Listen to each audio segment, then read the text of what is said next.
ድንግል ማርያም በእንቁ ተመስላለች በዝርዝር እናየዋለን ስጦታ ደግሞ እንቁም ትሰጣለች ድንግል ማርያም ለወዳጆቿ ለምሳሌ ለአባ ሳሙኤል ዘዋልድባ ምን ሰጥተዋለች ነጭ ጣንና እንቁ ሰጥተዋለች እሷም እንቁ ናት እንቁ ሰጥተዋለች እሷም ዕጣን ናት ዕጣን ሰጥተዋለች ሊቀ ካህናት ሳሙኤል እንዘ ይጼልይ በቅዳሴሃ ማርያምኒ እሂዛ በእዲሃ ወሃበቶ ክሌታም ኃይላት ሁለት ስጦታ ሰጠችው እቺ ናት ከአሳ ሆድ ውስጥ የምትወጣ እቺ ናት እንቁ የምትባለው እቺ ናት አያችሁ ያያቻት ታያቻለች እቺ ማለት ከምን ውስጥ ነው የምትወጣው እቺ ማለት ናት ተመልከቱ ይህቺ አሁን ማዕድን ትቆርጡታላችሁ ትተረትሩታላችሁ በራሱ መቅረጫ አለው ከበአሳው ባህር ውስጥ የምትወጣው እቺ እንቁ ግን ምን አትሆንም በግንም አጥቶ እንደምታዩት ነጭ ናት ያሬድ ምን ይላታል ማርያም ሰታቱም ትካት ውስጥ ከርሱላዳ ከመባህሪ ጻዳ እንደዚህች አይነት ማለት ነው እቺ ማለት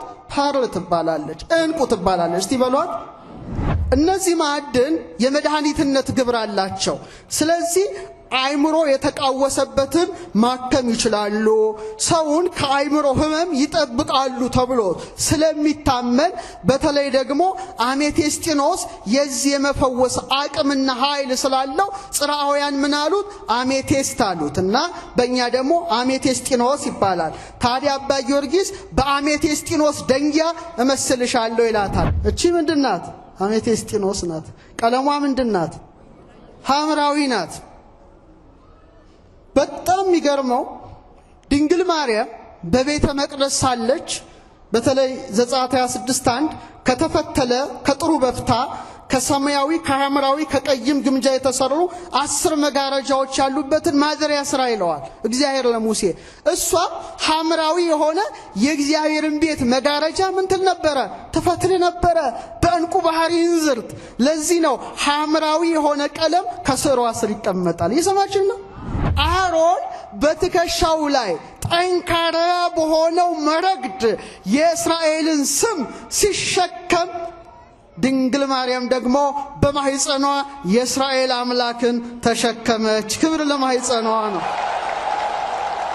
ለማህፀኗ ተዘመረላት እሳቱን እንዴት ቻለችው ነው እኮ በቃ ሊቃውን ተደንቀዋል ሰማይ ወምድር ዘያገምሮ እፎንጋ ማህፀነ ድንግል ጾሮ ያሬድ ነው እንዴት ቻለው ሰማይና ምድር የማይችለው እንጃ መረግድናታ ድንግል ማርያም እነዚያ በሰንፔራዊ ሰረገላ ሲሸከሙት ድንግል ማርያም በጉልበቶቿ አቀፈችው ህየንተ ምጽናቲው ዘእሳት አእዳውኪ ኮና በእሳቱ ምሰሶ ፈንታ እጆችሽ ሆኑ ምኖችሽ እነዚያ ሰንፔራዊት ዙፋኑን ፔካዊት ዙፋኑን በእሳት ምሰሶች ሲደግፈው ድንግል ማርያም ዙፋኑን ሳይሆን በዙፋኑ ላይ ተቀመጠውን በክንዷ ደገፈችው ለለለለ ክብር ለክንዷ ክብር ለማይጸና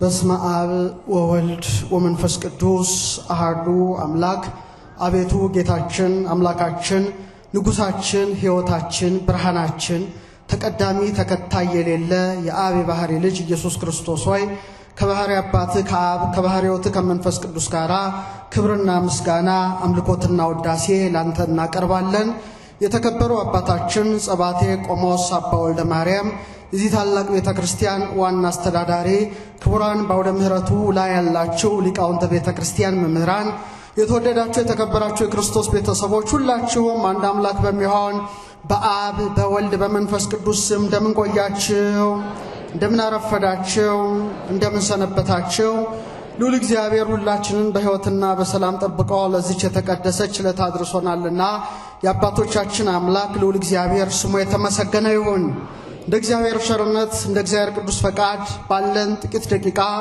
የምንማማረው የማቴዎስ ወንጌል ምዕራፍ 13 ከቁጥር 45 ጀምሮ ያለውን ኃይለ ቃል ይሆናል የምስጢር ባለቤት እግዚአብሔር አምላካችን ምስጢሩን ጥበቡን ለሁላችን ይግለጥልን ምን ይላል መንግስተ ሰማያት መልካምን እንቁ የሚሻ ነጋዴን ትመስላለች ዋጋውም እጅግ የበዛ አንዲት እንቁ ባገኘ ጊዜ ሄዶ ያለውን ሁሉ ሸጠና ገዛት ይላል ስለ ቃሉ የአምላካችን ስም የተመሰገነ ይሁን እንግዲህ በጣም የከበረች አንዲት እንቁ አገኘ ስለዚህ ያችን እንቁ የራሱ ማድረግ ስለፈለገ ሌላውን ሁሉ ሸጠና እንቁዋን ምን አደረጋት ገዛት ይላል ይህን ትምህርት የመረጥኩበት ምክንያት ጥር 21 ከ3 ቀናት በፊት የእናታችን የቅድስተ ቅዱሳን የድንግል ማርያም በዓለ ዕረፍቷ በመሆኑ ከዚህ ምስጢር ጋር እያይዘን ነው የምንማረው። እግዚአብሔር አምላካችን፣ እግዚአብሔር ንጉሳችን፣ እግዚአብሔር ብርሃናችን ምስጢሩን ጥበቡን ትገልጥልን ዘንድ ቅዱስ ፈቃድ ይሁንልን። ብዙዎቻችሁ ብር ታውቁ ይሆናል፣ ብዙዎቻችሁ ወርቅ ታውቁ ይሆናል፣ ጥቂቶች ደግሞ ዕንቁ ታውቁ ይሆናል። በጣም ብዙ የከበሩ ድንጋዮች አሉ። በተለይ ቅድስተ ቅዱሳን ድንግል ማርያም የምትመሰልባቸው ዕንቁዎች አሉ። ጥቂቶቹን ደግሞ በትምህርትም አሁን ደግሞ በዓይናችሁም እንድታዩት አደርጋለሁ። የእግዚአብሔር ሰላም ከሁላችን ጋር ይሁን። ስለ ከበሩ ድንጋዮች ወይም ስለ ዕንቁዎች ስንነጋገር እግዚአብሔር የከበሩ ድንጋዮችን የከበሩ ዕንቁዎችን ፈጥሮ በሶስት መልኩ አኑሯቸዋል። አንደኛው በኤዶም ገነት፣ ሁለተኛው በካህኑ በአሮን ልብስ ላይ፣ ሶስተኛ በኢየሩሳሌም ሰማያዊት። የከበሩ በመሆናቸው የከበሩ ነገር ክቡራን ላይ ይውላሉ። ጽሩያን ናቸው። የጠሩ በመሆናቸው የጠሩ ነገር ላይ ይውላሉ። ብሩሃን እንደሆኑ በበሩ ምስጢራት ላይ ይኖራሉና እግዚአብሔር በገነት፣ እግዚአብሔር በኢየሩሳሌም ሰማያዊት፣ እግዚአብሔር በካህናት ልብስ ላይ የከበሩ ድንጋዮች እንዲኖሩ አድርጓል። አባታችን ሄኖክ በምዕራፍ 5 ከቁጥር 23 እስከ 26 በኤዶም ገነት ስላያቸው የከበሩ ድንጋዮች እንዲህ ይላል። ወደ አዜብ ከከበረ ድንጋይ የሚልቅ ወደሚያበሩ ወደ 7 ተራሮች ሄድኩ ይላል። ወደ ስንት ተራራዎች? እንግዲህ ተነጥቆ ሞትን ሲያይ የተሰወረ ነው። መልአኩ ፈለከ ፈለካትን፣ አየራ አየራትን፣ ሙፃ ነፋሳትን፣ የመባረቅትን የነጎድጓድን ምስጢር ለሄኖክ ካሳየው በኋላ እንደገና ወስዶ ገነትን ያስጎበኘዋል። 7 ተራራዎች ሲያሳየው 7ቱ ተራራዎች በሙሉ በከበረ ድንጋይ ምን ሆኑ ናቸው? የተሸለሙ ናቸው። 3ቱ በምስራቅ፣ 3ቱ በአዜብ በኩል ናቸው። በምስራቅ በኩል ያለው አንዱ ከቅጥልጣል ዕንቁ ነው ይላል። ከምን አይነት ዕንቁ? ቅጥልጣል ማለት መረግድ ነው። በኋላ እናየዋለን። ይቀጥልና አንዱ ከባህሪ ዕንቁ ነው ይላል። እሱንም እናየዋለን። አንዱ ደምርስ ከሚባል ዕንቁ ነው። በአዜብ በኩል ያለው ደግሞ ከቀይ ዕንቁ ነው ይላል። ቀይ ዕንቁንም ጊዜ ካለን እናያለን። መካከለኛው ግን ፔካ፣ ይሄ ደግሞ ነጭ ድንጋይ ነው ከሚባል እንደተሰራ እንደ እግዚአብሔር ዙፋን እስከ ሰማይ ይደርሳል። አጎበሩ ሰንፔር ሰማያዊ ቀለም ያላት ዕንቁ ናት ከሚባል ዕንቁ ነው። በተራራ ሁሉ ላይ የሚነድ እሳትን አየው ካለ በኋላ በ7 ተራራ የሚያበራ ዕንቁ አየው ይላል። በምን ተራራ? ስለዚህ ሄኖክ 7 ተራራዎችን መልአኩ ያሳየዋል። ግማሹ ከሰንፔር፣ ግማሹ ከመረግድ፣ ግማሹ ከፔካ ከነጭ ድንጋይ የታነጸ ሆኖ የእግዚአብሔር ዙፋን ደግሞ ፔካ የተባለ ዙፋኑ በጣም ነጭ የሆነ የድንግል ማርያም ምሳሌ የሆነ የከበረ ድንጋይን ለማን ያሳየዋል? ለሄኖክ ያሳየዋል። ስለዚህ እነዚህ ነገሮች በጣም በጣም ታላላቅ እንደሆኑ መገንዘብ ያስፈልጋል። ለምሳሌ 4 ወንዞች ገነትን ተመሳቅለው ያጠጣሉ። ኤፌሶን፣ ግዮን፣ ጤግሮስ፣ ኤፍራጥስ። ዘፍጥረት 2:10 ላይ ምን ይላል? ከዚያም ለ4 ክፍል ይከፈል ነበር ይላል። የኤዶም ገነት ወንዝ የአንደኛው ወንዝ ስም ኤፌሶን ነው። እርሱም አለ ወርቅ የሚገኝበትን የኤውላጥ ምድርን ይከባል። የዚያ ምድር ወርቅ ጥሩ ነው። ከዚያም ሉልና የከበረ ድንጋይ አለ ይላል። በሌሎቹ አብነት መረግድ ይላል። ሐመልሚል ማለት መረግድ ነው። መረግድ ምን እንደሚመስል በኋላ ነግራቸዋለሁና እግዚአብሔር አምላክ የከበሩ ድንጋዮችን የታኑሯል በኤዶም ገነት ሲበሉ በምን በጣም ጥሩ። ከዛ በኋላ ለደብተራ ኦሪት አገልግሎት የመረጠው አሮንን መርጦ ለሙሴ ያዘዋል። 12 ዕንቁዎች ከፊት ከኋላ ከቀኝ ከግራ እንዲደረደሩ በተለይ 6 እየሆኑ እንዲደረደሩ ማን አዘዘ? እግዚአብሔር አዘዘ። በተለይም በዘጸአት 28 ከ17 ጀምሮ ምን ይላል? በ4 ተራ የሆነ የዕንቁ ፈርጥ አድርግበት። በፊተኛው ተራ ሰርዲዮን፣ ቶጳዚዮን የሚያብረቀርቅ ዕንቁ ይላል። በሁለተኛው ተራ በልብሱ ማለት ነው። በሁለተኛው ተራ በሉር ታውቃላችሁ? እሺ በኋላ እናየዋለን። ሰንፔር፣ አልማዝ ይላል።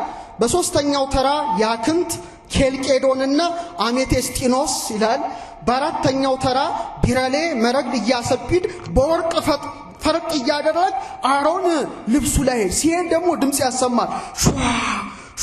ይላል። ህዝቡ አሁን አሮን ለማይጠንት አሁን ለጸሎት ገባ እያሉ ሚተጉ ናቸውና 12 የከበሩ ዕንቁዎችን በማን ልብስ ላይ አኖረ? በአሮን እስቲ በሉ በጣም ጥሩ። በዚህ ስንደነቅ ታላቋ ከተማ ሁላችንም ከሞት ተነስተን የምንኖርሳት ኢየሩሳሌም ሰማያዊት በ12 ዕንቁዎች የተሰራች ናት። በምን አይነት ዕንቁዎች? በ12። ራእይ 21:20 ላይ የከተማይቱ ቅጥር መሰረት በከበረ ድንጋይ ሁሉ ተጌጦ ነበረ። ፊተኛው መሰረት ኢያሰጲድ፣ ሁለተኛው ሰምፔር፣ ሶስተኛው ኬልቄዶን፣ አራተኛው መረግድ፣ አምስተኛው ሰርዶንክስ፣ ስድስተኛው ሰርዲዮን፣ ሰባተኛው ክርስቲሎቤ፣ ስምንተኛው ቢረሌ፣ ዘጠነኛው ወራወሬ፣ አስረኛው ክርስፕራስስ፣ 11ኛው ያክንት፣ 12ኛው አሜቴስጢኖስ ነበር ይላል። 12ኛው ምንድነው? አሜቴስጢኖስ። እስቲ እነዚህ ነገሮች በጣም የተለዩ ናቸው። ስለዚህ ኢየሩሳሌም ሰማያዊት በምን ታንጻለች? በ12 ዕንቁዎች እግዚአብሔር ሰርቷታል። እና እግዚአብሔር የፈጠራቸው የከበሩ ድንጋዮች ብዙ ናቸው። በቁጥር ምናልባት የሳይንስ ጥናት እንደሚያመለክተው ከ200 እስከ 400 ይደርሳሉ። ከስንት እስከ ስንት? ከ200 እስከ 400። በጣም ፕሪሺየስ የተባሉት በጣም ውድ የተባሉት ግን 1-4 ይጠጋሉ። ለምሳሌ አልማዝ፣ ሁለተኛው ሩቢ ታውቃላችሁ፣ ቀይ እንቁ ያለው መጽሐፍ ቅዱስ ሩቢ ነው፣ ሳይንስ ውስጥ ያሜ ነው። ሌላው ሳፋየር ወይም ሰንፔር፣ አራተኛው ኤመራልድ ወይም በሉር የሚለው ማለት ነው። ኤመራልድ ይባላል። ኤመራልድ ታውቁታላችሁ።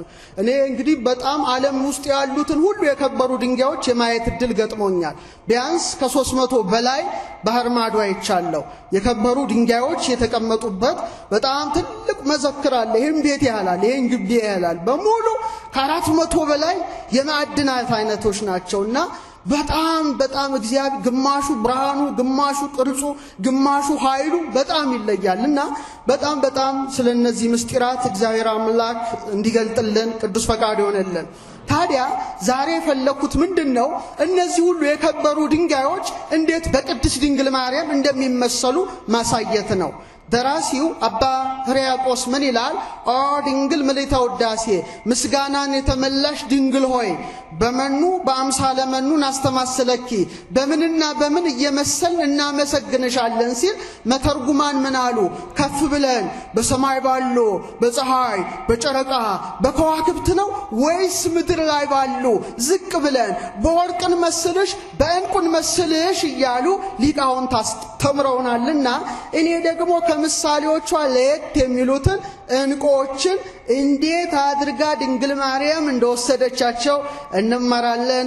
እግዚአብሔር አምላክ ምስጢሩን ጥበቡን ለሁላችንም ይግለጥልን። ድንግል ማርያም በዕንቁ ተመስላለች። በዝርዝር እናየዋለን። ስጦታ ደግሞ ዕንቁም ትሰጣለች ድንግል ማርያም ለወዳጆቿ። ለምሳሌ ለአባ ሳሙኤል ዘዋልድባ ምን ሰጥተዋለች?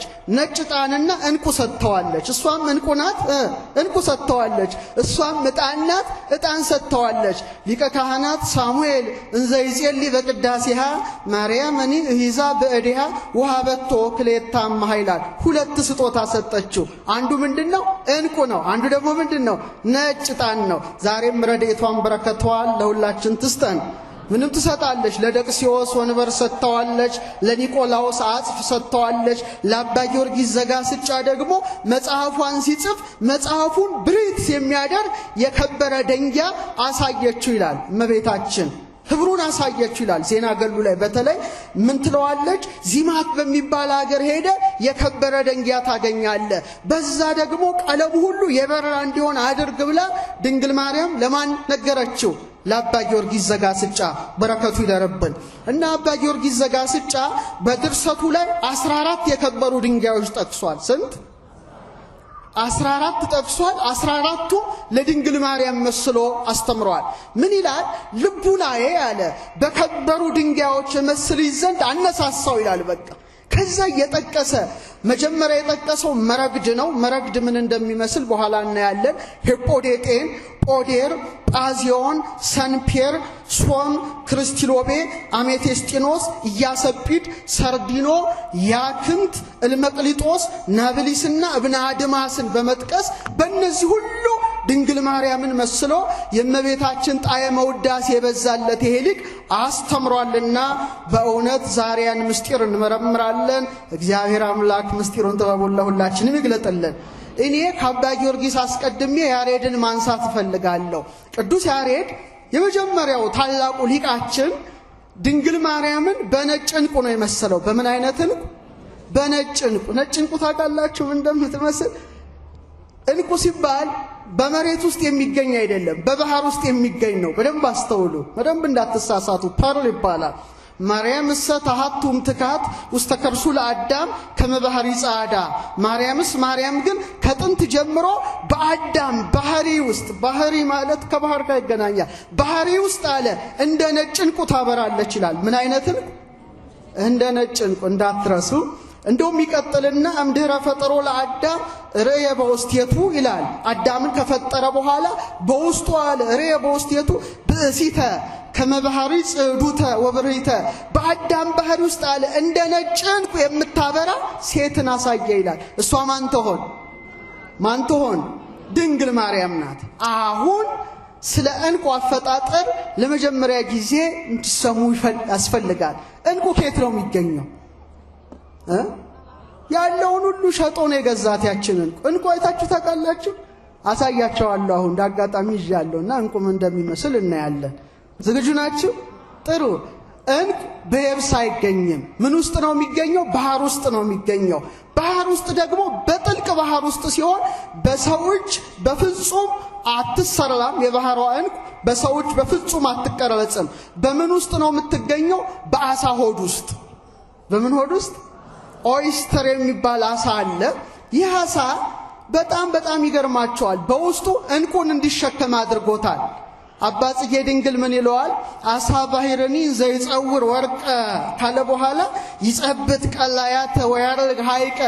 የባህር አሳ አለ ወርቅን ዕንቁን ተሸክሞ በባህሩ ውስጥ ዋኝቶ ከውስጡ ይወጣል ይላል። ምን አሳ? ምን? በጣም ጥሩ። ስለዚህ ሊቃውንቱ ዕንቁ ከአሳ ውስጥ እንደሚገኝ ምን ብለዋል? አውቀዋል፣ ተረድተዋል። እና እንዴት እንደሚፈጠር ዕንቁ አሳያቸዋለሁ። ኦይስተር የሚባል አሳ አለ። ይተነፍሳል። ምግብ ለመመገብ አፉን ይከፍታል።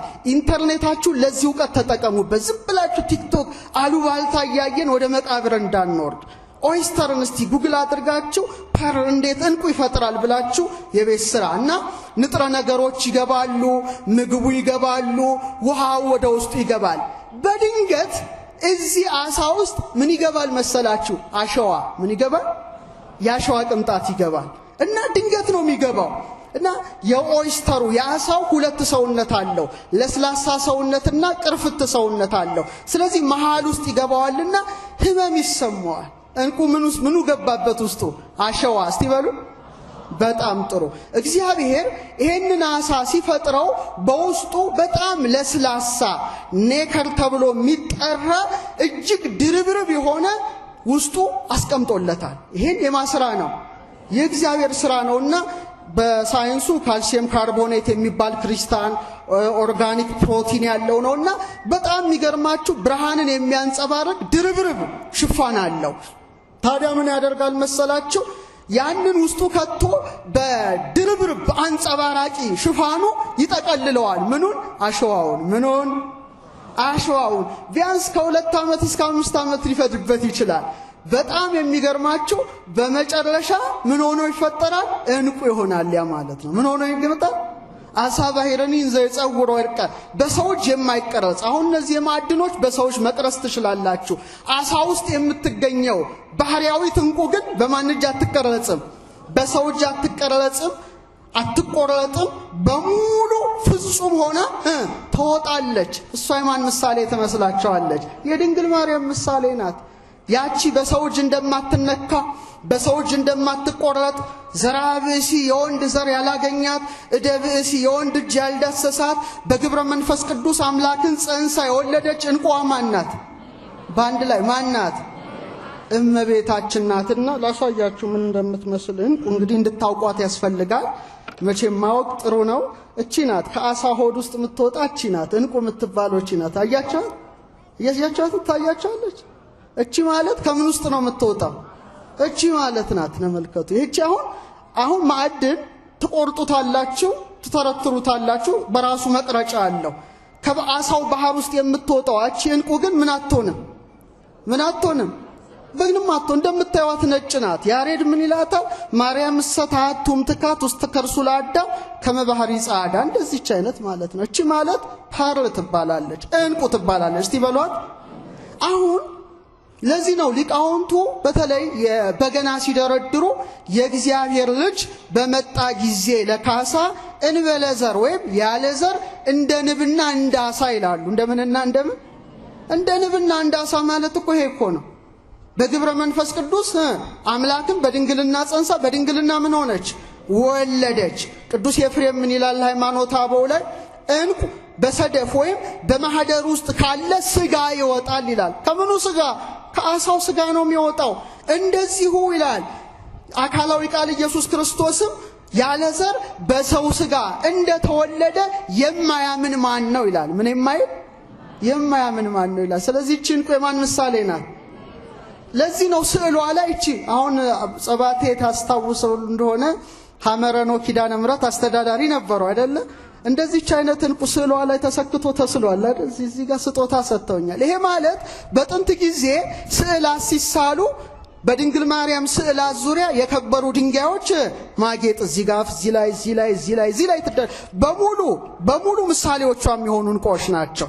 በጣም የሚገርመው አሁን እንቁ የሚጀምረው ምን ሲሆን ነው ብያቸዋለሁ። በድንገት ውስጡ ምን ሲገባ አሳ ውስጥ አረ ነገሩን አሸዋ ነው። በድንገት ነው የእንቁ ታሪክ ጀመረ ማለት ነው። ድንገተኛ ነው። ማንም አሳው ሳይጠብቀው የእንቁ ይገባል።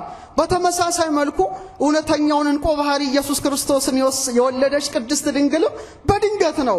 ወእንዘ ትፈትል ወርቀ ወሜላተ አስተራያ ገብርኤል ግብተ በድንገት ቅዱስ ገብርኤል ከእግዚአብሔር ዘንድ ተልኮ መጥቶ ጸጋን የተመላሽ ደስተኛይቱ ምን ይበልሽ ደስ ይበልሽ ብሎ ድንገተኛ ብስራት አበሰራት። ይሄ ተሰምቶ የማይታወቅ ነው። በጣም ከባድ ከአይምሮ በላይ ነው። እሷ ራሱ ከንግግሩ በጣም ምን አለች ይላል? ደነገጠች ይላል። እንኳን እሷ ቅዱስ ገብርኤልም አያቅም። መልአክኒ ያይመረ ዕለተ ምጽአቱ ለቃል አምላክ ሰው አምላክ የሆነበትን ምስጢር ማን ያውቅም? ገብርኤል አያውቅም። ድንግልም ከአይምሮ በላይ የሆነውን ነገር ምን አለችው? እንደ ቃል ይሆነልኝ ይደረግልኝ ብላ ተቀበለች። አሳው አሸዋውን እንደሚውጠው የሰማችሁኝ ነው። አሳው አሸዋውን እንደሚውጠው ድንግል ማርያምም ማንን ተቀበለች? የእግዚአብሔርን ቃል በእምነት ተቀበለች። እችን አስተካክሏል። በእምነት ተቀበለች። ግን የሚገርመው አሳው አሸዋ ውስጡ ባደረ ጊዜ ምቾት ብቻ አይምሰላችሁ። ምንም አለ፣ ህመምም አለ። ምን አለ? ህመም አለ። ድንግል ማርያም ጌታን በመጽነሷ መከራ አግኝቷታል። ዮሴፍ አረጋዊ ልለያት ፈለገ። በቃ ማኑ ቀረጸ አክናፈ ድንግልናኪ እማበ መኑ ጸነስኪ ከማን ወለድሽ እያለ መጨረሻ እንደውም ሊለያት ሲያስብ ለሷ ህመም እኮ ነው ይሄ። ሊለያት ሲያስብ የማን ተገለጠለት? የእግዚአብሔር መልአክ ቅዱስ ገብርኤል ተገልጦ ከሷ የሚወለደው በግብረ መንፈስ ቅዱስ ነውና የዳዊት ልጅ ዮሴፍ ጮኛ ማርያምን ለመውሰድ ምን አትበል ይለዋል፣ አትፍራ ይለዋል። ረዴቱ በረከቱ ይደርብህ። እንደገና ደግሞ ማየዘለፋ ትጠጣሏት። በጣም ሆድ በጥብጦ አንጀት ቆራርጦ የሚጥለውን አጠጧት። እሷ ግን እውነተኛዋ እንቁ ናትና ፊቷ እንደ ፀሐይ ያበራ ነበር። አክብሯት እችን ንግሥት። እንደገና ደግሞ በቤተልሔም ማደሪያታ ስትንከራተት ተመልከቱ። ገስታውስ የእንግዳ ማደሪያ እንኳን ለሷ ታቶ ምን ውስጥ ነው የወለደችው? የከብቶች በረት ውስጥ ነው የወለደችው። ታዲያ እቺ ንግሥት እቺ እንቁ በጣም ትደነቃለች። እና የሚገርመው እንቁዋ ምን አላት ብያቸዋለሁ? ንብርብር አላት። ምን አላት? ንብርብር ነው። ኔከር የሚለውን ስታዩት እንዲህ የተነባበረ በጣም ደግሞ ብዙ ሽፋን ነው። ጥቂት አይምሰላችሁ። በሺዎች የሚቆጠሩ እያንዳንዱ አሳ ውስጥ ያሉ ሽፋኖቹ እንዴት እንደሚያምሩ በጣም ንብርብር የበዛባቸው እንቁዎች እጅግ ሲያምሩ፣ ጥቂት ንብርብር ያላቸው ደግሞ በጣም ጥቂት የሆነ ብርሃንን ነው የሚሰጡት። ታዲያ የተደራረበ ብርሃን የተጎናጸፈችው ማን ትመስላችኋለች? ድንግል ማርያም ናት። ድንግል ማርያም በአሳ ሆድ ውስጥ ያለው የተነባበረ ማዕድን ገንዘቧ ነው። እንደሷ የተነባበረ ጸጋ የተሰጠው ማን አለ? ማንም። እናትነትን ከድንግልና፣ ድንግልና ከእናትነት ማንም የተሰጠው የለም። አገልጋይነትን ከእናትነት እናትነትን የማን አገልጋይ ናት? እኛ የማን አገልጋዮች ነን? እሷ ግን አገልጋዩ ብቻ ሳትሆን ምን ሆነች? እናቱ ሆነች። ድንግልና ከወተት ጋራ ወተት ከድንግልና ጋራ ለማንም የማይሰጥ አገልጋይ ናት። የማ ደግሞ እግዚአብሔር ምን አድርጓታል? ንግስት አድርጓታል እኮ አይደል? ንግስት ሆና ሳለች ደግሞ ከነዳያን ጋር ከኛ ጋር አብራናት በረድኤት አመስግኗት እችን ድርብርብን።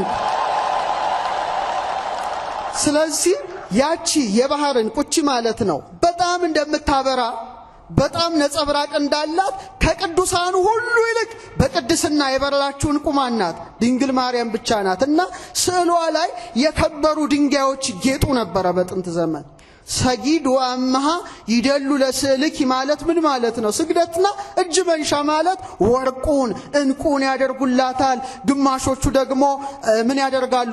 ዕንቁ ወርቅ ከሌላቸው አበባ ይሰጧት ነበረ። ናንፈርዝ ቅድመ ስዕላ እንዘንሁ ብጋዳ እጅ መንሻ ጊፍት ለማን? የዕንቁ ጊፍት ይሰጧታል የጥንት ሰዎች። ለምንድን ነው? ድንግል ማርያም ምን ስለሆነች ነው? ንገሩኝ። አቃቢተ ሆት የምትባል አቶስ ገዳም የምትገኘው ስዕለ ማርያም አቤት ያላት የማዕድን ብዛት! ሰው ሁሉ ስጦታ ያመጣላታል። ያንንም መስጠት የማይችሉ ደግሞ ምን ያደርጋሉ? እንዘ ትነጽፍ ዘርቤታተ ወትነሰንስ መጽሬ ለክብረ ስዕልኪ ድንግል ትሰግድ ነፍሴ ምንጣፍ እያነጠፉ አበባ እየበተኑ በስዕሏ ፊት ምን ያደርጋሉ? ይሰግዳሉ። ረድኤቷ በረከቷ ይደርብን።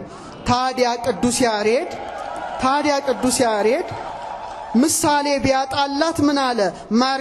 ማርያም ግን አለ ከጥንት ጀምሮ በአዳም ባህሪ ውስጥ እንደ ነጭ ዕንቁ ታበራለች አለ። እንደምን አይነት ዕንቁ? ብዙ አይነት ዕንቁ አለ ከአሳ ሆድ ውስጥ የሚወጣ። ለምሳሌ ነጭ አለ፣ ክሬም የሚመስል አለ፣ ግራጫ አለ፣ ጥቁር የሚመስል አለ፣ ቡናማ ይወጣል። አንዳንዴ ደግሞ ብታዩ ሮዝ፣ አረንጓዴ፣ ሰማያዊ ዕንቁዎች ከአሳ ሆድ ውስጥ ይወጣሉ። ቅዱስ ያሬድ ግን ለይቶ በምን አይነት ዕንቁ መሰላት? እንዳትወስዱብኝ እሺ። በነጭ ዕንቁ መሰላት። በምን አይነት ዕንቁ? ተመልከቱ።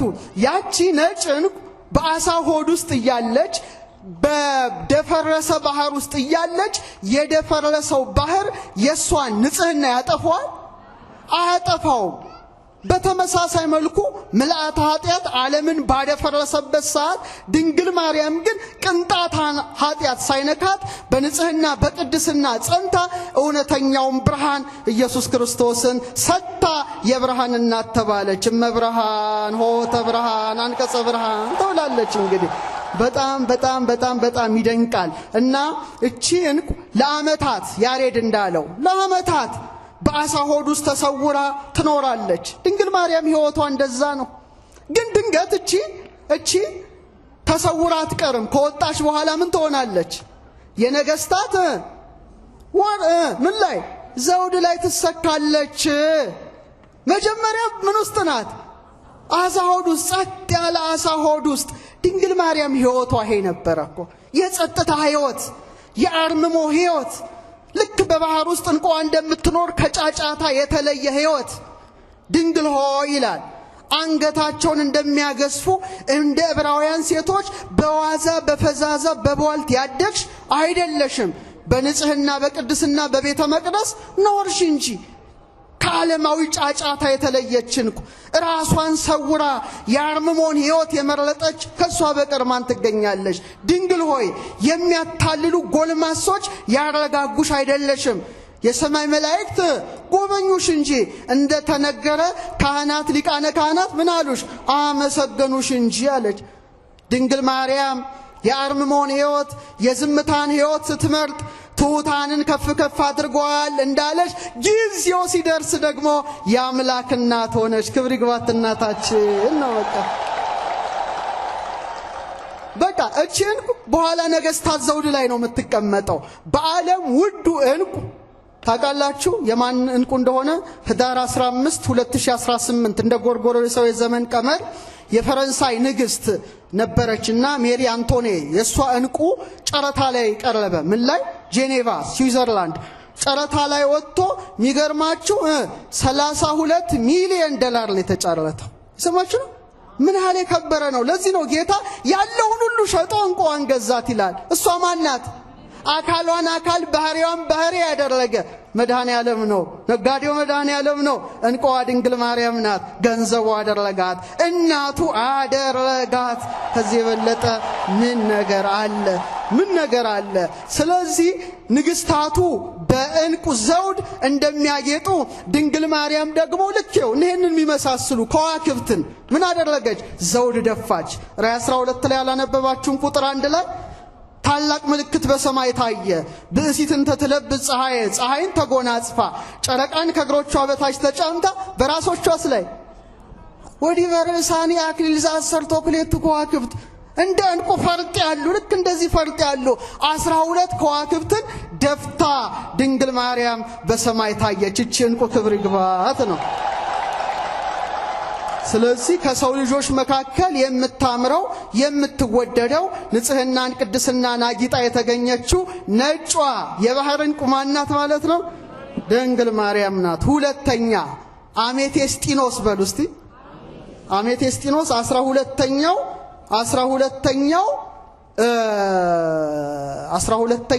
የኢየሩሳሌም ሰማያዊት የታነጸበት ምንድነው? የከበረ ድንጋይ ነው።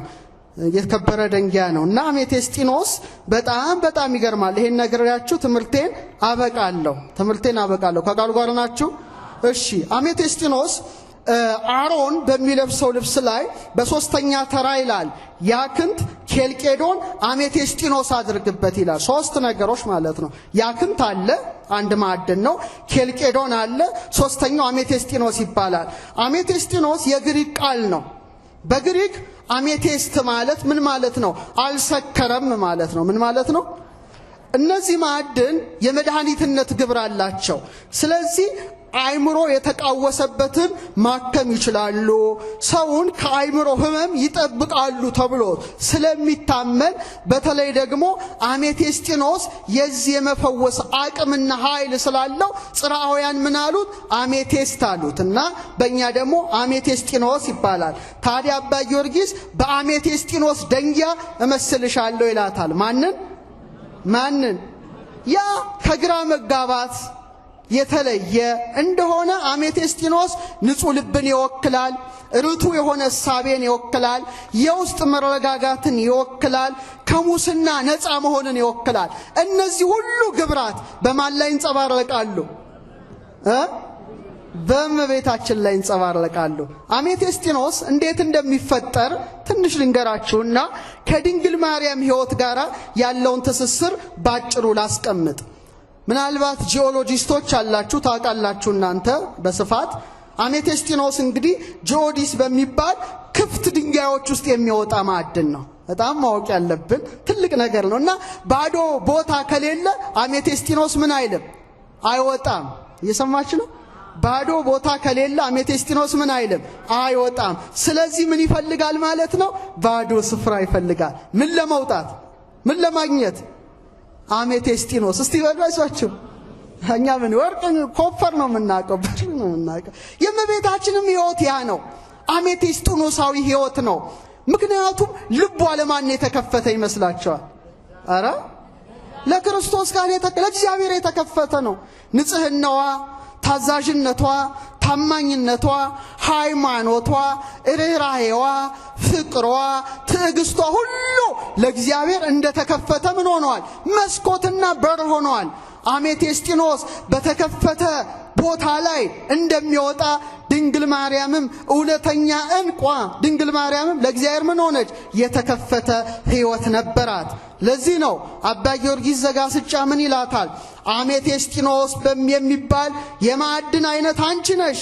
ኢያሰጲድ፣ ሰርዲኖ ከሚባሉ ማዕድናት የተሰሩ ደንጊያ አንቺ ነሽ። አርጋኖን ላይ ነው። ይሄውም አለ አራያ ምሳሌ ክፋት ነቀፋ ለማያገኘው የቅድስናሽ ጌጥ ነው አለ። አመስግናታችሁ አሜቴስጢኖሳችን። ከዛ ክፍት ቦታ ከፈለገ በኋላ በጣም የሚገርማችሁ ሞቅ ያለ በማዕድን የበለጸገ ውሃ ወደዛ ውስጥ ይፈሳል። እግዚአብሔር ስራው ድንቅ ነው። ይህን ሁሉ የሚያከናውነው እሱ ነው። ከዛ በኋላ አሜቴስጢኖስ መውጣት ይጀምራል። ምን አይነት ውሃ ይፈሳል አልኳችሁ? ለብ ያለ ሞቅ ያለ በማዕድን የበለጸገ ውሃ እዛ ድንጋይ ውስጥ ይገባል። ከዛ በኋላ አሜቴስጢኖስ መምጣት ይጀምራል። የድንግል ማርያምም ሕይወት እኮ ተመሳሳይ ነው።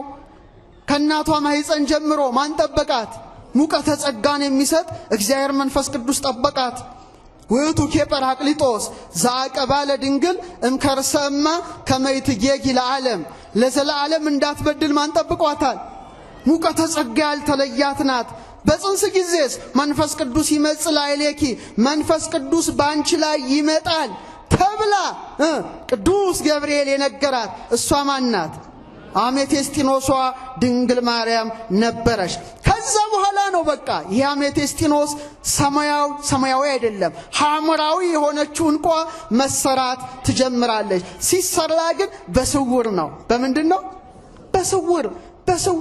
በስውር እሷም እንደዛ ቆና 9 ወር ከ5 ቀን በማኅፀኗ ማንን ተሸከመች? ክርስቶስን። ግን ለማንም አልተናገረችም። ማርያም አለ ይሄን ነገር ሁሉ በልቧ እያሰበች ትጠብቀው ነበር። ኤልሳቤጥ ጋር እንኳን ስትሄድ የጌታዬ እናቱ ካለቻት በኋላ የባሪያውን ትሕትና ተመልክቷል። አያችሁ የትሕትና ቤት አሜቴስጢኖስ ሆና የተገለጠች እሷ ድንግል ማርያም ናት። ቀለሟ ሐምራዊ ነው፣ ወይን ጠጅ ቀለም ነው። ምን አይነት ቀለም ነው? እስቲ አሜቴስጢኖስ ያየ ከናንተ ላሳያችሁ። እርግጠኞች ናችሁ? አይቅርባችሁ። ኧረ እባካችሁ። እሺ አሜቴስጢኖስ እስቲ ልፈልግ፣ ካያስኩ ልፈልግ። ለእናንተ ስል ነው ያመጣሁት። ከሰዎች ጋር መልሳለሁ ስጪ፣ ምክንያቱም እንዳትወስዱብኝ። በጣም ታምራለች፣ በጣም ደስ ትላለች። እስቲ እየፈለኳት ነው። ትታያቸዋለች። እቺ ምንድናት? አሜቴስጢኖስ ናት። ቀለሟ ምንድናት? ሐምራዊ ናት። በጣም የሚገርመው ድንግል ማርያም በቤተ መቅደስ ሳለች በተለይ ዘጸአት 26:1 ከተፈተለ ከጥሩ በፍታ ከሰማያዊ ከሐምራዊ ከቀይም ግምጃ የተሰሩ 10 መጋረጃዎች ያሉበትን ማደሪያ ስራ ይለዋል እግዚአብሔር ለሙሴ። እሷ ሐምራዊ የሆነ የእግዚአብሔርን ቤት መጋረጃ ምን ትል ነበረ? ትፈትል ነበረ በዕንቁ ባህሪ እንዝርት። ለዚህ ነው ሐምራዊ የሆነ ቀለም ከስሯ ስር ይቀመጣል። የሰማችን ነው። ወንዘ ትፈትል ወርቀ ወሜላተ ሐርና ወርቅን አስማምታ ሐምራዊ መጋረጃን ለቤተ መቅደስ የፈተለች ሐምራዊዋ አሜቴስጢኖሳችን ድንግል ማርያም ናት። ክብር ይግባት እናታችን። እና እቺ ማለት ክሪስታሏ በጨመረች ቁጥር ውበቷ ድምቀቷ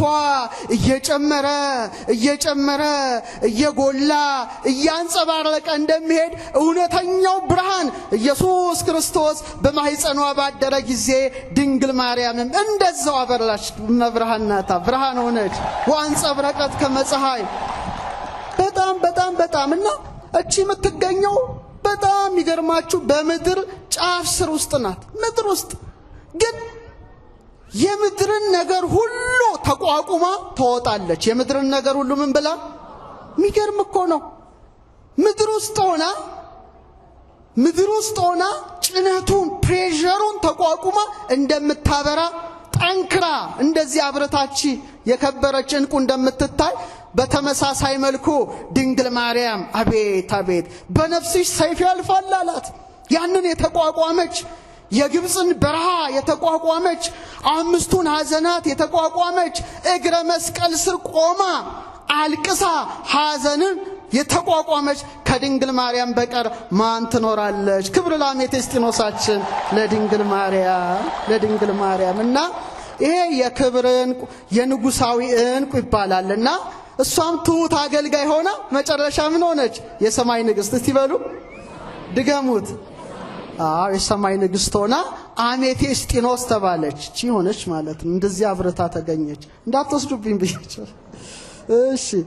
እሺ አሁን ጸባቴ ማየት ይችላሉ። ለርሶ ለያዋት እንደዚህ እያዩት ግን ይመለሰ። እሺ መጨረሻ መረግድን ልንገራችሁ። በጣም አልማዝ፣ ሰንፔር፣ በሉር አራስንቱ ምሳሌዋ ነው። በጣም ብዙ ነው። እቺ መረግድን ብቻ ነግሬያችሁ አበቃለሁ። መረግድ ምናልባት ማጥናት ከፈለጋችሁ ወይ ጂኦሎጂ ውስጥ መግባት የፈለጋችሁ ካላችሁ ኦኒክስ ይባላል። ኦኒክስ ይባላል። 12 ጊዜ በመጽሐፍ ቅዱስ ላይ ተጠቅሷል። ስንት ጊዜ? አባ ጊዮርጊስ ምን ይላታል መሰላችሁ? መረግድ በሚባል እንቁ አመሳስዬ እጠራሻለሁ ይላታል። እጠራሻለሁ ካለ በኋላ ህብራቸው በተራራ ላይ ካለ እንደ በረድ በሚነጣ ሄጶዴጤን በጶዴር መስዬ እጠራሻለሁ፣ ይሁም ለንጽህናሽ አምሳል ነው ይላታል ወዳጇ አባ ጊዮርጊስ። እና መረግድ የተጠራው ዘፍጥረት 2:12 ላይ ነው። አማርኛው መጽሐፍ ቅዱስ በደንብ አልተረጎመው። ምንድነው የሚለው? ከዚያ ሉልና የከበረ ድንጋይ ይገኛል ነው የሚለው። ግዕዙ ግን አስተካክሎ ሐመልሚል ይላል። ዝንጉርጉር ማለት ነው። ምን ማለት ነው? ዝንጉርጉርና በጣም ሁለገብ ነው። የመጀመሪያው ጥቁር ነው። ነጭ አለ፣ አንዳንዴ ቡናማ አለ፣ ቀይ፣ አረንጓዴ፣ ግራጫ ባሉ ቀለማት ውስጥ ስለሚመላለስ ሐመልሚል ይባላል። ህብረ ሐመልሚል ቀይ ወጻዲድ አርያ ኮሰኮስ ዘብሩር አባ ጽጌ ድንግል የሚለው ማለት ነው። እና መረግድ እንዴት እንደሚፈጠርና ድንግል ማርያምን አባ ጊዮርጊስ እንዴት እንደመሰላት ነግሬ አበቃለሁ። እና ኦኒክስ ብዙ ጊዜ ውሃ በሚፈስበት ጥልቁ ጉድጓድ ውስጥ የሚወጣ ማዕድን ነው። ምን በሚፈስበት? ውሃ በሚፈስበት በሚንቀሳቀስበት ጉድጓድ ውስጥ ጥልቅ ውስጥ የሚወጣ ነው እና ውስጥ ነው ማለት ነው። የእመቤታችንም ሕይወት ተመሳሳይ ነው። በስውር የኖረች ናት። ቅድም ነግሬያቸዋለሁ አይደለ? በከተማ ጫጫታ ውስጥ ኖረች? አረ ንገሩኝ። በሞቀ በደመቀ በእናት በአባቷ ቤት ኖረች? የለም፣ አልኖረችም። ለዚህ ነው ያዝነኒ ማርያም ዘረከበኪ ድግትምና አመቤተ መቅደስ ቦይኪ እንዘ ትጠብይ ሐሊባሃና ወያስተፌስሃኒ ካይበ ትእምርተ ልህቀትኪ በቅድስና ምስለ አብያጺሁ ከመአብ እንዘ ይሴስየኪ መና ፋኑኤል ጽየን ዘይከይደመና። ድንግል ማርያም አለ ካና ከኢያቄም ቤት ወጥተሽ ከቤተሰብሽ ተለይተሽ ብቸኝነትሽ ያሳዝነኛል አለ። ያሳዝነኛል፣ በቃ ብቸኛ ናት፣ ጫጫታ ውስጥ የለችም። ግን አለ እየሰማችሁ ነው። ፋኑኤል ደግሞ እሳትን የሚጫማው ፋኑኤል ከባልንጀሮቹ መላእክት ጋር ደግሞ መናን እየመገበ በቤተ መቅደስ የማደግሽ ድንቅ ታምር ምን ይለኛል? አረ ነገሩን ደስ ያሰኘኛል አለች። እና ማርያም የአርምሞ ሕይወት ነበራት። የኔና የናንተ ንግሥት፣ የኔና የናንተ ወርቅ፣ የኔና የናንተ እንቁ ድንግል ማርያም የአርምሞ ሕይወት። መረግድ ብቻውን በባህሩ ውስጥ በጥልቁ ውስጥ እንደሚኖር እሷን በትሕትና ትኖር ነበረ። ከዛ ምን ይፈጠራል መሰላችሁ? ከዛ ደግሞ የሲሊካ የበለጸጉ ውሃዎች ምኑ ላይ መፍሰስ ይጀምራሉ? እዛ ላይ መፍሰስ ይጀምራል። መረግድ ባንዴ አይፈጠርም። ያ ውሃ መጀመሪያ ይፈስበታል። የሰማችሁ ነው ኦርቶዶክሳው? ውሃው ማን ነው? መንፈስ ቅዱስ። ዘፍጥረት 1:2 ላይ ወመንፈሰ እግዚአብሔር ይጼልል መልዕልተ ማይ፣ የእግዚአብሔር መንፈስ በምን ላይ ሰፎ ነበረ? በውሃ ላይ የከፈለ ያዋሃደ ማን ነው? እግዚአብሔር መንፈስ ቅዱስ ነው። በቃ በኋላ መረግድ መጣ። በንብርብር ላይ ንብርብር እየሰራ በጣም ጠንካራ ሲሆን መጀመሪያ አሮን ትከሻ ላይ ነው እንዲቀመጥ የተደረገው። በጣም ከባድ ነው። ጥቁር ነው። አንዳንዱ ደግሞ ነጭ ይሆናል፣ ሐመልሚል ይሆናል። እየሰማችሁ ነው? መረግድ ማለት ጥቁሩ ምን እንደሚመስል ጥዬ ይሆን እንደ እኔ ነገር አልጣልኩትም። መረግድ ጥቁር ነው። መጀመሪያ ግራጫ ደግሞ ነጭ ብርሃን የሚሆንበት አለ። ያን ጊዜ ሲዋሃድ ምን ይባላል? ሐመልሚል። እስቲ በሉ ድገሙት። ይሄ ማለት መረግድ ማለት ይሄ ነው። ይሄ ማለት መረግድ ይባላል። እስቲ በሉት። በጣም ጠንካራ ነው። በጣም ጠንካራ ነው። መረግድ ይባላል። እና ንብርብሩ ሂደት ነው፣ ፕሮሰስ ነው። በንብርብር ላይ ንብርብር፣ በንብርብር ላይ ንብርብር፣ በኋላ በጣም ጠንካራ ይሆናል። በጣም ጠንካራ ነው። ጠንካራ ስለሆነ ስም ይቀረጽበታል። ምን ይቀረጽበታል? በቃ ስምን ለመሸከም ምን ሆኗል? ብቁ ሆኗል። ለዚህ ነው በዘጸአት 28:9 ላይ እግዚአብሔር እንዲህ አለ፣ 2 የመረግድ ድንጋይ ወስደ የእስራኤልን ልጆች ስማቸውን ቅረጽበት አለ። ስንት ወስደ? ከዛ በትከሻ ላይ አድርገው። አይገርምም? ስም 2 መረግድ፣ አንዱን በግራ ትከሻ አንዱን በቀኝ ትከሻ አድርግና የማንን ስም ጻፍ አለው? የእስራኤልን ስም ጻፍ አለ። ደቂቀ እስራኤል የ12ቱን ነገድ ስም ጻፍ አለ። ስለዚህ አሮን በመረግድ የማንን ስም ተሸከመ? አረ በሞቴ ንገሩኝ። አረ እግዚአብሔርን ነው እንዴ? ተው እንጂ የ12ቱን ነገደ እስራኤል ስም ምን ሆነ? ተሸከመ። በምን? በትከሻው። ትከሻው ላይ ያረፈውት ምንድናቸው? መረግድ። እስቲ በሉ ድገሙት። አሮን በትከሻው ላይ ጠንካራ በሆነው መረግድ የእስራኤልን ስም ሲሸከም ድንግል ማርያም ደግሞ በማህፀኗ የእስራኤል አምላክን ተሸከመች። ክብር ለማህፀኗ ነው። ለማህፀኗ ተዘመረላት። እሳቱን እንዴት ቻለችው ነው እኮ። በቃ ሊቃውን ተደንቀዋል። ሰማይ ወምድር ዘያገምሮ እፎንጋ ማህፀነ ድንግል ጾሮ ያሬድ ነው። እንዴት ቻለው? ሰማይና ምድር የማይችለው እንጃ መረግድናታ ድንግል ማርያም።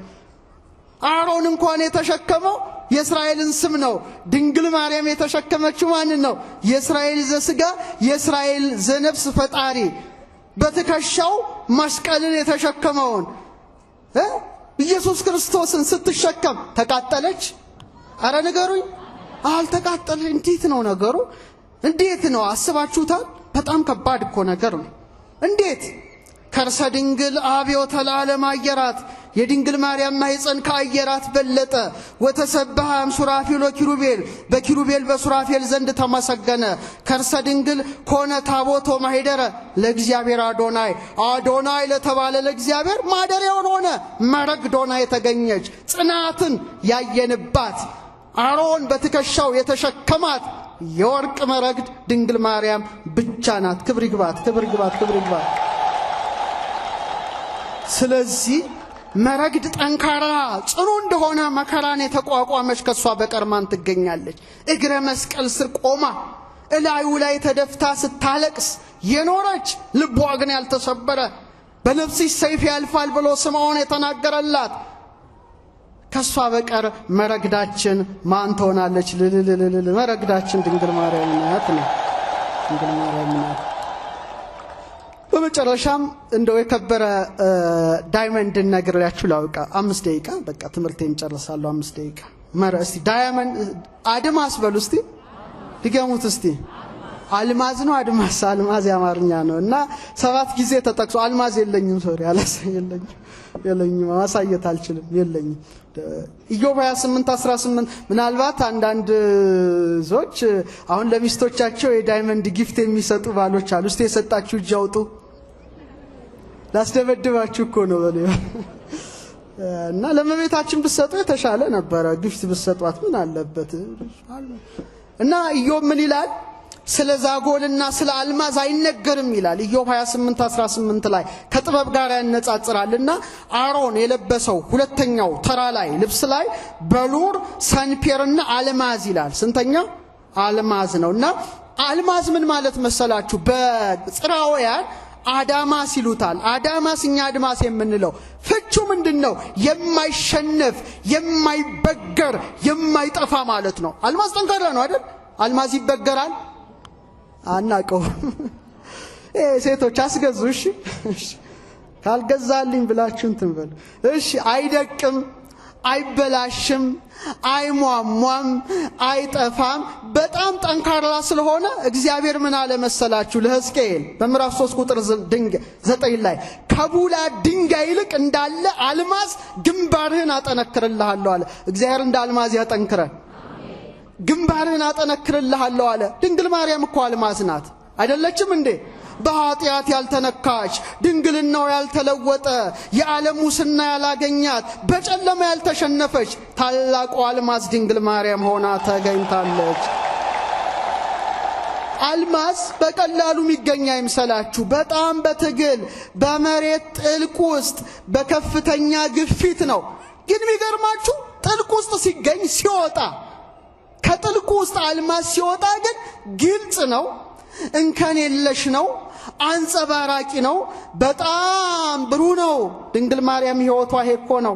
በትህትና ኖረች፣ ግን ስትወጣ 5 ሐዘናት ያላሸነፏት አንጸባራቂ ሆና ተገኘች። አልተሸነፈችም። አልማዝ እሷ ናት። አልማዝ እሷ ናት። ስለዚህ የደረሰባት ሐዘን ምኗን ገለጠ? ክብሯን፣ ንጽህናዋን ገለጠ። አልማዝ በምን ውስጥ ያልፋል? በእሳት ውስጥ። እስቲ በሉት በምን ውስጥ ያልፋል? እሷም በእሳት ውስጥ አልፋለች። የግብጽ በረሃዊ እሳት ልቧ ሲደማ አላያችሁ? ቀራንዮ ላይ ያን ሁሉ የሐዘን ነበልባል አሸንፋ ድንግል ማርያም አሁን በሰማይ ያለች ክብር ይግባት ነው። በጣም እና ለምሳሌ ዳይመንድ ብርሃን ይቀበላል አይደል? እዚህ ጋር ብታረጉት ብርሃን ይቀበላል፣ ብርሃን ያበዛል፣ ብርሃን ያፈነጥቃል፣ ብርሃንን አድምቆ ያሳያል። ይህ ብቻ ሳይሆን ብርሃን በውስጡ ቢያልፍም አልማዙ ምን አይሆንም? አይሰነጠቅም። ምን አይሆንም? ድገመው፣ ምን አይሆንም? ድንግል ማርያም ታላቁን ብርሃን ከብርሃን የተገኘ ብርሃን ኢየሱስ ክርስቶስን በማህፀኗ ስትሸከም አልተቃጠለችም። ብርሃኑን በድንግልና ጽንሳ በድንግልና የወለደች እንደ ታተመ ማህተመ ድንግልናዋ ጸንታ የኖረች እሷ ማን ናት?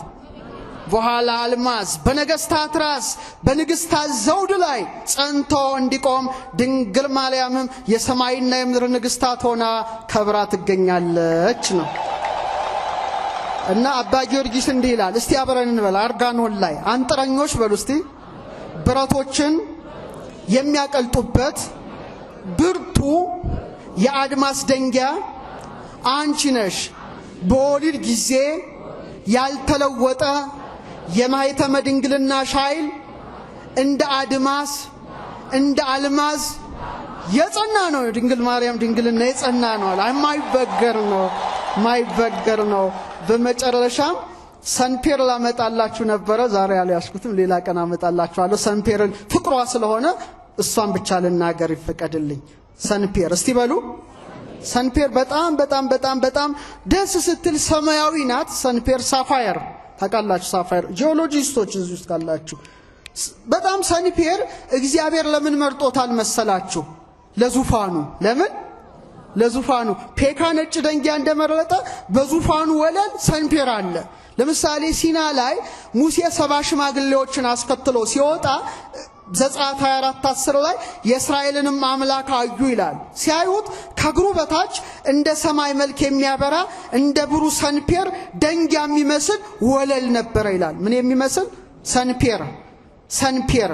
እንደገና ሕዝቅኤል 1:26 ላይ የሰንፔር ድንጋይ የሚመስል የዙፋን አምሳያ ነበር ይላልና በ30 ዓመቱ ላይ ሕዝቅኤል ተመስጦ መጥቶበት ኮቦር ላይ ሲመለከተው ኪሩቤል የእግዚአብሔርን ዙፋን ተሸክመዋል እና ዙፋኑ የሰንፔር ነበር ይላል። የምን ሰንፔር? ሰማያዊ።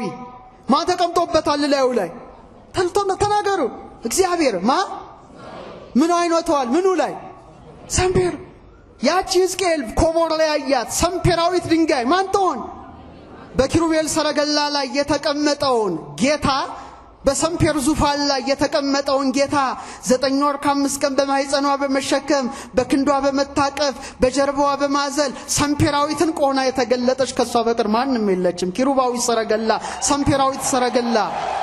ለዚህ ነው አንቲ ተአቢም ኪሩቤል፣ አንቺ ከኪሩቤል ትበልጫለሽ። ወትፈደፍዲም ሱራፌል፣ ከሱራፌልም ትልቅያለሽ። እስመ ሱራፌል ወኪሩቤል በሰረገላ እሳት ይጸውርዎ፣ እሳታማ ሰረገላ ሰንፔራዊ ሰረገላ በሆነው ዙፋን ኪሩቤልና ሱራፌል ይሸከሙታል። ወበምጽናቲው ዘእሳት ይጼኑ መንበሮ፣ ዙፋኑን በእሳት ምሰሶ ይደግፋሉና።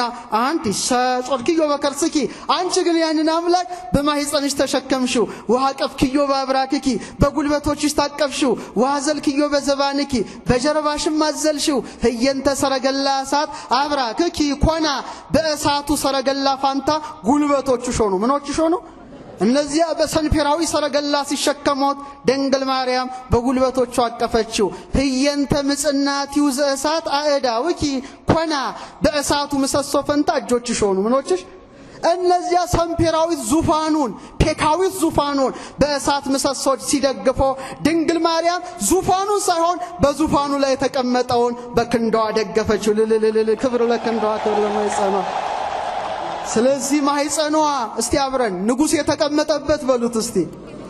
ሰንፔራዊ ዙፋን ሊቀ ካህናት የተቀመጠበት ሰንፔራዊ የሊቀ ካህናት ዙፋን፣ ሁሉን የያዘ ዙፋን፣ ህሊናዋ የመታዘዝ ዙፋን፣ ልቧ የትህትና ዙፋን፣ ሰንፔራዊት ዙፋን ድንግል ማርያም ብቻ ናት። እና ቀለሟ ሰማያዊ ናት። አሁን ይሄ መረግድ ጥቁር ነው። እንቁ ደግሞ ይሄኛው ነጭ ነው። አባታችን የያዙት ደግሞ ፐርፕል ነው። እቺ ደግሞ ሰንፔር ሰማያዊት ናት። ምን አይነት ናት? ሰማያዊ ናትና ልብሷ ቀለም የሚመስለው ማለት ነው። ልብሷን አይታችሁት የለ? ሰማያዊው ቀለም ሰምፔራዊ ነው። እየሰማችሁ ነው ኦርቶዶክሳው። ግን ሊቃውንቱ የሚጠቅሱት አባቶቻችን በሰዓታት ሲቆሙ ሚሉትን ነገር ልንገራችሁ። ፍቅርሽ በሉ እስቲ ሰንፔር ነው። አባ ጊዮርጊስ እኮ ነው ያለው። ማዕድናት ትስባለች። ሰንፔር እንደው ማምጣት ነበረብኝ። በጣም አይንን እንዴት እንደምስብ እግዚኦ። መሳብ ብቻ አይምሰላችሁ፣ ማዕድናትን ሳብ ታረጋለች። የማግኔት ጠባይ ያላት እና ምን ይላታል? ፍቅርኪ ሰንፔር ለዘይርህቆ ይስህቦ መንገል አሚን ያቀርቦ መኑ ከማኪ ምክንያተ ድህን ዘተውቦ። ሰምፔራዊ ፍቅርሽ በሉ እስቲ ድገሙት ባካሽ። የራቀውን ያቀርባል። ምን አይነት ፍቅርሽ? አቤት አቤት! ወደ ሃይማኖት ያቀርበዋል። ምክንያት የተሰጠው ምክንያተ ድህን የተሰጠው እንዳንቺ ማን አለ? አቤት ድንግል ማርያም ፍቅር ናት። እንዴት ሳበችን! ሁላችን ሳፈረገችን። ተውት ሌላው እንደው ስዕሏ እንኳን አይስባችሁ? ከሩቅ ስታዩ እኮ አታውቁትም። በቃ ወደ ስዕሏ ስትሄዱ ዝም ብላችሁ በቃ ሳብ አይደል እንዴ? ለምሳሌ ልጅ እናቱን ሲያይ እንዴት ነው የሚሆነው? እየተሳበ አይኗን እያየ አይደል የሚሄደው? ነው አይደለም? በከመ ይትፌሳ ሕፃን ሶበይሬ የሞ እትፌሳ አንሰ ስእለኪ በርእዮ ተሳልሞ ይላል። ሕፃን እናቱን ሲያይ ሮጦ አንገቷን አቅፎ እሟ እያለ እንደሚስማት በተመሳሳይ መልኩ ስዕልሽን ሳይ እንደዛ ነኛል። እመቤታችን ፍቅር ናት። ስንቱን ሳበችው። ተው የኔ ያንተ ምንም ጥቅም የለውም። ራሱ አምላክን ሳበችው። ፍቅር አይደለ ሳበው እንዴ? አይደለም ወይ? ከስጋዋ ስጋን ከነፍሷ ነፍስን ነስቶ ሰው ሆነ፣ ወደዳት፣ መረጣት። እውነተኛዋ እንቁ ድንግል ማርያም ሰንፔራችን ናት። ክብር ይግባት እናታችን። በሉራችን ናት ድንግል ማርያም። ኤመራልዳችን እንደሱ አረንጓዴ ዕፀ ሕይወትን ያገኘንባት ድንግል ማርያም ቀይ እንቁ ናት። ሐዘን ቀራንዮ ላይ እንባን ያፈሰሰች እንደ ቀይ ድንግልናን እንደ ሰማያዊ እናትነትን ያስተባበረች እንቁ ናትና ረድኤቷ በረከቷ ይደርብን ነው እንግዲህ። እና እነዚህን ሁሉ እንቁ መስለን ብንናገር ውለን እናድራለንና ምስጋናን የተመላሽ ድንግል በምንና በምን እየመሰልን እናመሰግንሻለን። ከፍ ብለን በሰማይ ባሉ በፀሐይ በጨረቃን፣ ዝቅ ብለን በምድር ላይ ባሉ በወርቅ በእንቁ ነው ብሎ አባ ሕርያቆስ እንደተናገረ እውነተኛዋ እንቁ ድንግል ማርያም ጥር 21 ወደ ሰማያዊ ዓለም ሄዳ ድንግል ማርያም 12 ከዋክብት እንደፋች ከክብር ወደ ክብር ተሸጋገረች። ሄደች ገሰገሰችና ስለዚህ መጨረሻ ላይ እናንተ እስቲ እንቁ በሉልኝ። እንቁ ሳይሆን እንቁ በሉ እስቲ። አይናቁ ብዙ ነው። እሺ እናንተ እንቁ በሉልኝ። የድንግል ማርያም ሃይማኖቷ እንቁ በሉልኝ ብቻ ይበቃ። የድንግል ማርያም ሃይማኖቷ፣ ምግባሯ፣ ሃይማኖቷ፣ ምግባሯ፣ ትዕግስቷ፣ ፍቅሯ፣ ጣዕመ ፍቅሯ፣ አምላክን የተሸከመ ማህፀኗ፣ እሱን ያዘለ ጀርባዋ፣ እሱን የታቀፈ ክንዷ፣ እሱን የዳሰሱ ጣቶቿ፣ እሱን ያዩ አይኖቿ፣ የሱን ቃል የሰሙ ጆሮቿ፣ የሱን መዓዛ ያሸተቱ አፍንጮቿ፣ እሱን የሳሙ ከናፍሯ፣ እሱን ያጠቡ ጡቶቿ፣ ከእርሱ ጋር የተመላለሱ እግሮቿ እንቁ ክብር ይግባት እናት ወርቃችን እንቋችን ናትና ረድኤቷ በረከቷ ይደርብን። ያስተማረን የመከረን የአባቶቻችን አምላክ ልዑል እግዚአብሔር ክብርና ምስጋና አምልኮትና ውዳሴ ለተቀደሰ ስሙ ይሁን እላለሁ። እኔም እንቁን ወደ ማህደሩ አስገብቼ ወደ ሰዎቹ እመልሳለሁ። እግዚአብሔር ከሁላችን ጋር ይሁን።